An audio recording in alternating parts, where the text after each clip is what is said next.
This video is about the destruction of the Army Group Left. So the left flank, we want to destroy it. And as Spectrum mentioned in the comments section, I probably have too many troops on my left and center, and probably should have shifted some of my army to the right during the time when I was under heavy attack. That's probably how I should have deployed my army. I have fought this battle several times, and if I put my best troops on the right, they never have, well, and so much trouble that they can't handle it. But if you put lesser troops on the right, there's a very good chance they're going to be defeated and pushed back and need reinforcements. But as I mentioned in the comments section, if you put your best troops on the left on this hill, let's call it Suicide Hill because anyone who attacks there is committing suicide. If anyone attacks there, they're going to get hammered. But if you have your best troops there with your best weapons, it's really, really a slaughter. And so the point about putting your troops on the left is that those troops will get enormous numbers of kills. But I didn't. I put Second Corps there so Second Corps would get experience. I put First Corps on the right because they could easily handle, not easily, but they could handle what the enemy throws at them. If you're fighting this battle, don't be surprised, however, if your battle's a little different. Usually, the enemy army will attack the center really hard. And the center where there's the two little clumps of woods. And don't be surprised if you get a really hard attack there in that area. Now, it didn't happen in this battle, but it's happened in every other battle I've fought on this map. So I recommend having an adequate force in the center in case the enemy does attack you there, and the odds are they probably will. So the map is opened up, and what I'm going to do here is some of the troops on Suicide Hill are going to be responsible for kind of the south end of this box. I want to create a little box here because as you can see across the river there are fortifications and the enemy usually has artillery in there, so I can't be real close to that or the enemy will just fire away and inflict casualties and there's nothing I can do to fight back. So what I'm going to do is I'm going to back off from this wooded area facing these fortifications where I would just sit and take casualties. And I know the enemy is going to attack down the road and try to take the flag, the objective. So I'm going to set up a defense there. But I also know that some force is going to come across the river at the ford, and I have to be prepared for that. So the rest of the line is perfectly fine. Anything attacks across that open ground. Look at that open ground. Look at that valley. Wow. So the enemy has moved really quickly to try to advance down that road. That's not going to work out though, because I have lots of artillery and lots of infantry there.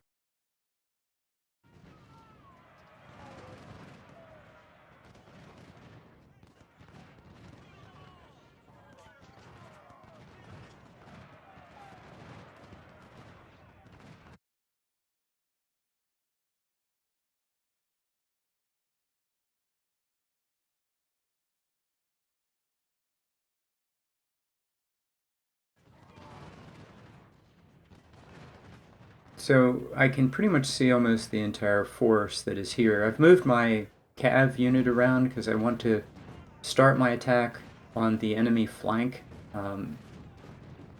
the enemy far left flank, and I want my cav there to basically screen and scout for me. So I'm really kind of disappointed right now that the enemy isn't sending all these troops forward into that valley. I would be much happier if that were the case. And I'm moving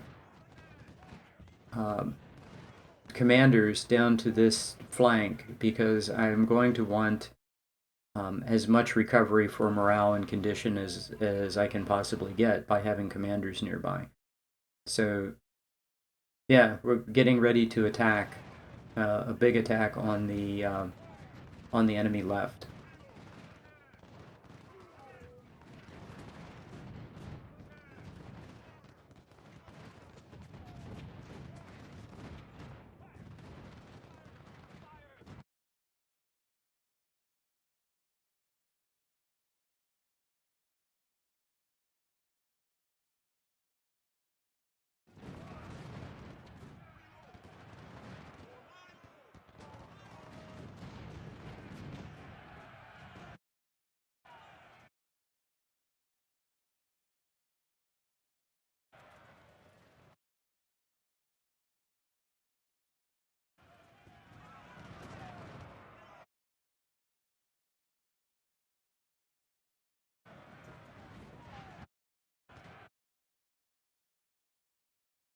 So I just happened to be advancing right there when the enemy decided to attack and expose the flank of its unit. So that was really fortunate.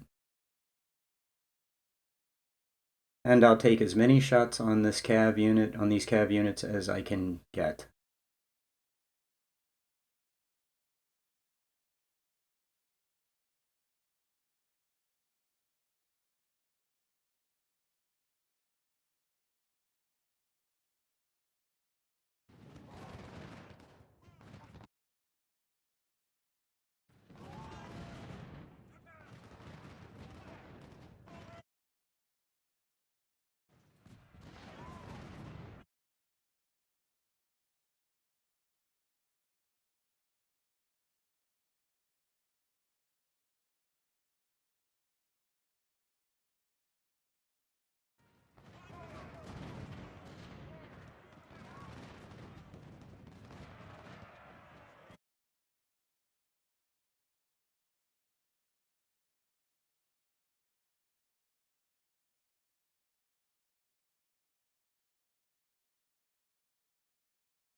Yeah, at this point I have overwhelming numbers, so that there's really no chance of the enemy to win this. But we want to make those numbers a lot better.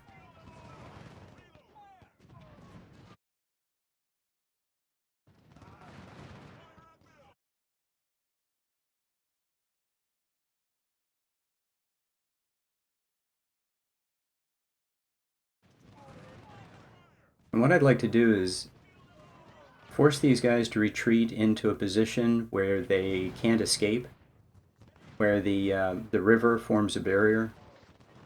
So I don't want them to retreat back into the rest of their army.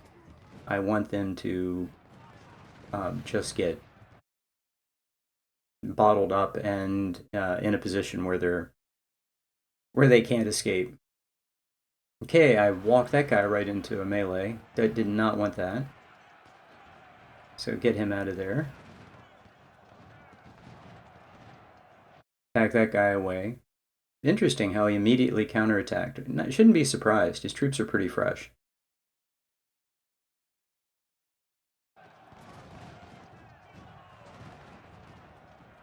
So that's a really good unit. I really don't want that unit in melee. So that's why I popped the skirmisher, detached skirmisher, and that worked out well. So in every occasion where he charged, blunted that attack. The hitting the fallback key and hitting immediately a detached skirmisher will sometimes disengage you, and then you can reattach the skirmisher or just have the skirmisher fall back.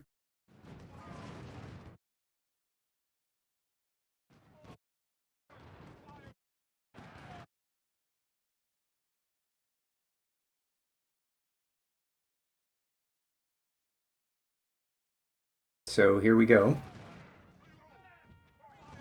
His units are starting to break. I don't think they can stand up to this kind of firepower very long.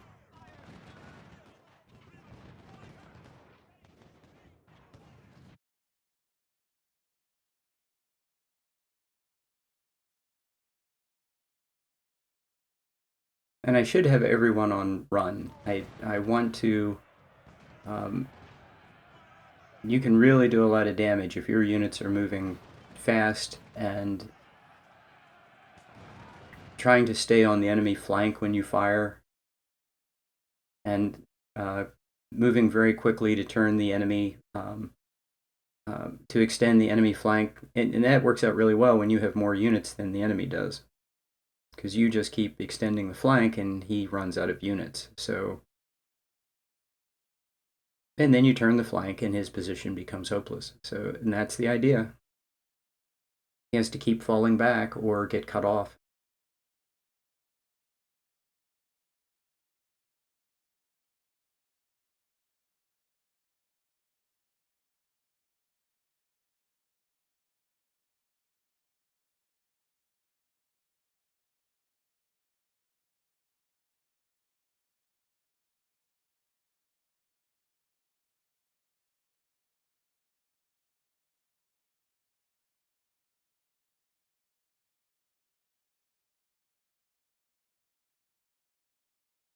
Okay, the attack on the far right worked, and his entire force is falling back. So I can reinforce from the center, and I kind of have it as an idea that I want to drive forward to that clump of woods. And if I can take that and maybe even get to the river, this horse will be cut off. So I'm already behind him with my cav. Then I'm going to scout around and see if he has any units over in those woods. And if he doesn't, and as usual, you should always lead with skirmishers in case he has like a hidden infantry unit anyway. And I got caught earlier because I didn't do that. But yeah, just send a detached skirmisher forward to see if there's anything there. Send cav to recon, and then the infantry can just move as fast as it wants to, and it's pretty safe. So I'm very happy to see him attack against Suicide Hill. That's very nice.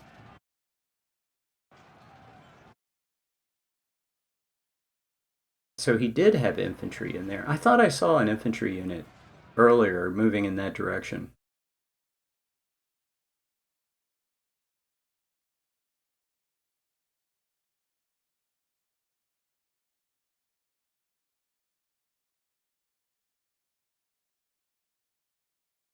All these guys really have to do is just bottle up anything that comes in across the ford and blast it. They don't have any real big thing to do. I don't want them to cross over the river.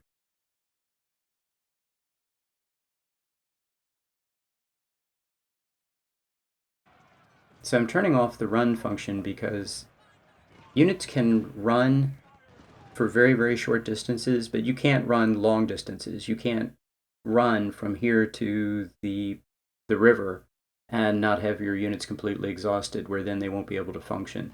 So I like to use the run function for very short bursts. And if I'm not running at all, if I'm actually not moving at all, if I'm just turning direction to fire, that's a really great feature. So you simply shift left and right, but you don't burn up condition. But if you're moving forward against an enemy and the enemy is right there, then you don't exhaust your unit. But if you're going a long distance, your units just become combat ineffective very quickly.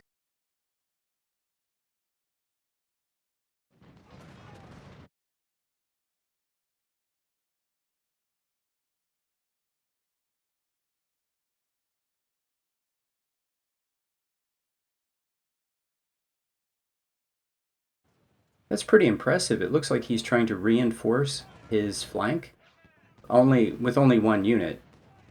So that's kind of interesting. But yeah, he moved. He's moving a unit from his right to his left to try to reinforce his army. Now, what he really should do is send about half his army to his left to try to save this, but he doesn't do that. He just sends one unit. Maybe he'll send another one. I don't know.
Wow, that unit just evaporated. That was great.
That is one huge army.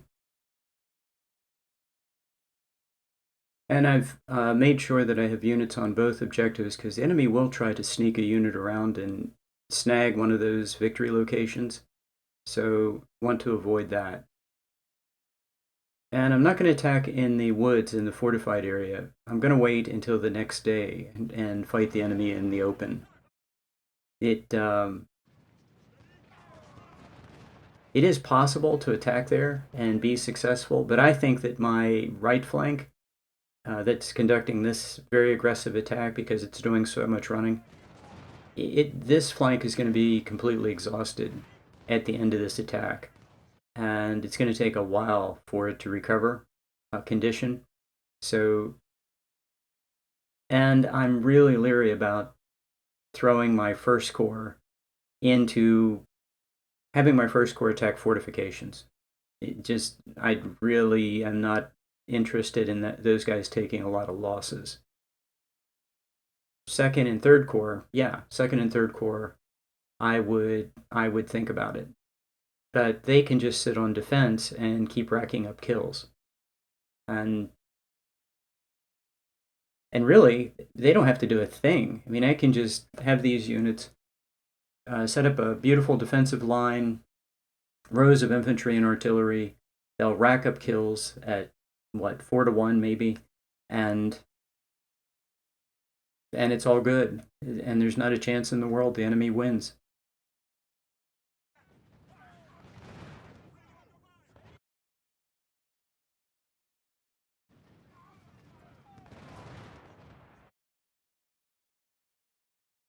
So this is kind of what I like to do. I like to focus my army on one objective, concentrate my power, energy, and my focus on one thing, while the rest of the army is fairly defensive.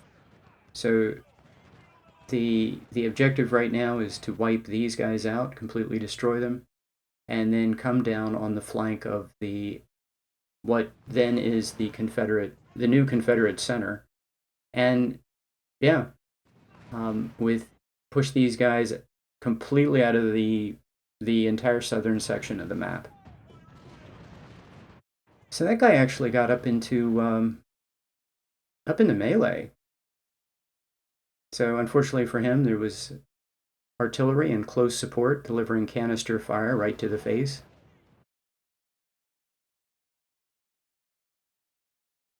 Yep, and some of my units are already exhausted.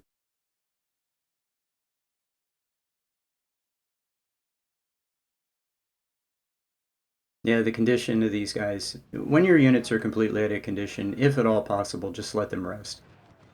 Just have them park wherever they are and just do nothing.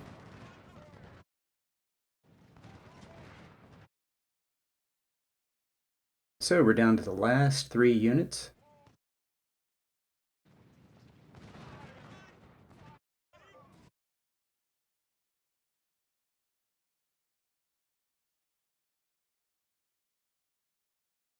And yep, that was very successful. Took a big chunk out of the army. He had over 50,000. Now he's down to about 40.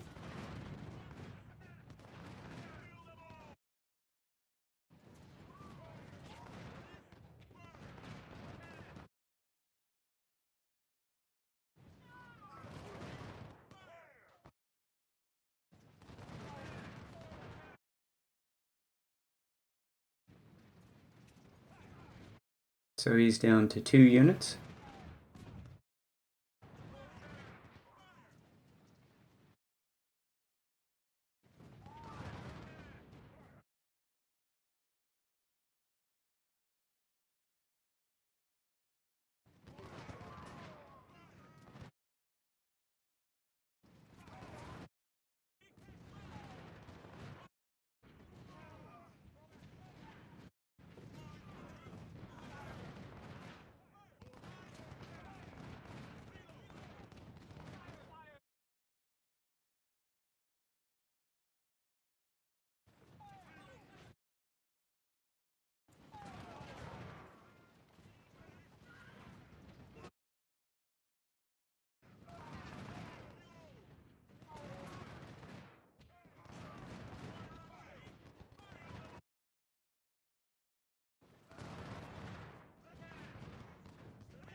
Well, that's it.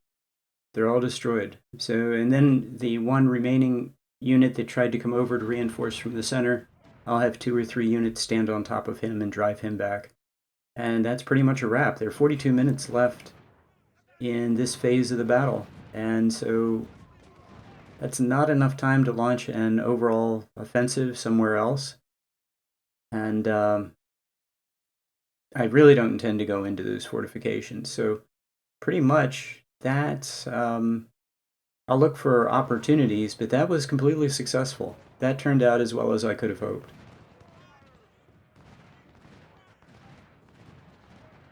Now, in the remaining 30 minutes, it's important to, I know that there's going to be the next phase of the battle. Important to keep those supply wagons moving and to keep and to get those units resupplied, because at this point I don't know if your units come in having been topped off with supply. I don't think they do. That's what I'm thinking at this point. And I don't think in previous battles I didn't get supply wagons. So basically empty those supply wagons out. The supply wagons always refill overnight, so that's not an issue. So basically it's a good idea just to make sure that those supply wagons are as empty as possible at the end of the day.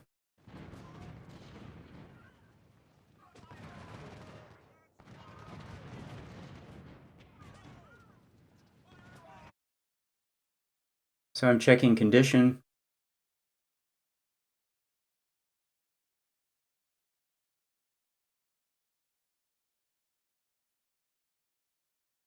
And I'm basically just moving these guys over to the supply wagon. Yeah, that guy's full. So the guys who are full can move forward.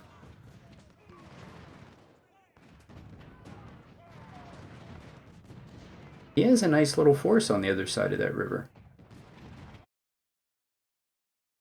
If I can get some cheap shots, that's great. And I see the ammo symbol flashing. That's good. I'll get those guys filled up.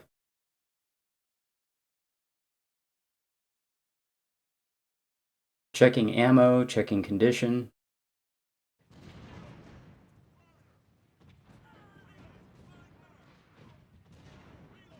So, yeah, see, these guys need some ammo, and I have some supply in that wagon that needs to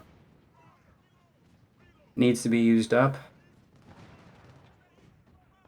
So what I'll have is the infantry and the supply wagon all move over to what is now the front line, and hopefully some of these other units, checking their ammo and their condition, get them all set up for the next day.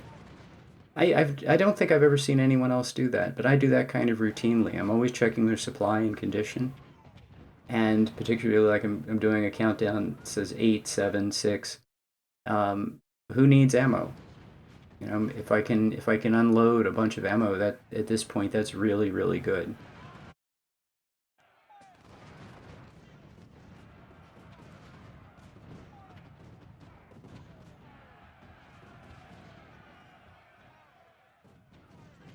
Really, if I'm looking at this, I should back off just a little bit. Maybe the enemy will come across the river and I'll catch them in the river.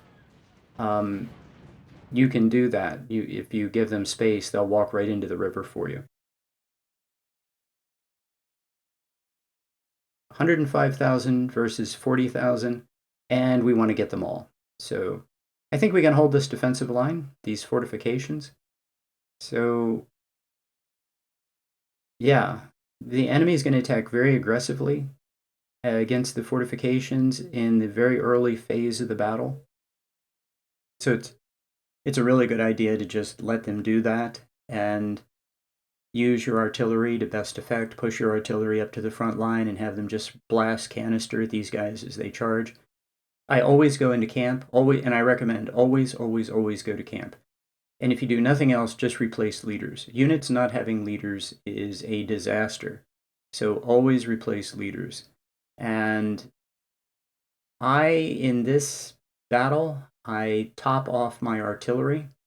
You can see that, and the reason is if you lose 25 men, then you lose a gun. So if I lose 24 men in the first day of battle and I lose 1 in the second, then I'm going to lose a gun. So if I do this, there I screw up. I'm not paying attention and I screw up. I don't want to add a gun to the batteries. That was a mistake. And I do that a couple more times. I just want to top off the unit. See, there I did it again. I took it from 14 to 15.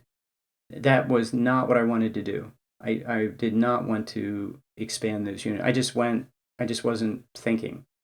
So it didn't occur to me that they didn't have any losses. So yeah. Anyway, I top off the units so that to decrease the chance that I'll lose a gun, and it's not very many men. I never top off infantry because it really screws up the numbers. And if a unit gets low, then in manpower, then just merge it with another unit or have it sit out. I'm topping off the cav, which is something I almost never do. Anyway, that begins the next phase, and I'll see you in phase 3, where we destroy the rest of the Confederate Army. Thanks for watching.